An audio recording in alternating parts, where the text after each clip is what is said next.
चांगल्या कामासाठी सगळ्यांनीच पुढाकार घेतला पाहिजे. की गंगाखेड शहर असो की पालम शहर असो की पूर्णा शहर असो की ग्रामीण भाग असो, हा खासदार म्हणून जेवढा माझा अधिकार आहे तेवढाच आमदार म्हणून सुद्धा त्यांचा अधिकार आहे. त्याच्यामध्ये काही बोलत नाही. परंतु कोणत्या कामाचं श्रेय किती घ्यावं हे तुम्ही घ्या, तुम्हाला त्या श्रेय घेण्याला बी आमचा विरोध नाही. पण खासदाराने विकास कामात विरोध केला हे म्हणणं तुम्हाला कितपत योग्य पडतं हे त्यांनी त्याचं आत्मपरीक्षण करावं. आज सरकारजवळ शासनाच्या कर्मचाऱ्याच्या पगारी करायला पैसे नाहीत. काल परिवहन मंत्र्यांना स्टेटमेंट केले की लाडक्या बहिणीमुळे आम्हाला या ठिकाणी पैसे खर्चायला मिळेना. परिवहन खात्यानं बसेस महिलांना 65 वर्षावरच्या माणसांना मोफत केल्यामुळं आम्ही तोट्यात आहे आमचं महामंडळ, असं मी नाही म्हणलो.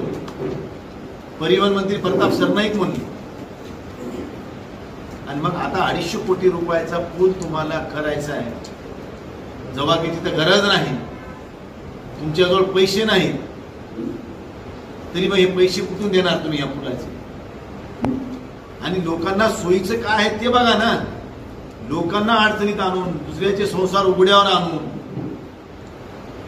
त्यांना विकास कामाचं घेणं देणं नाही. गंगाखेडच्या विकासासाठी ते भांडत नाही, स्वतःच्या विकासासाठी ते प्रयत्न करतायत, हे लक्षात ठेवा.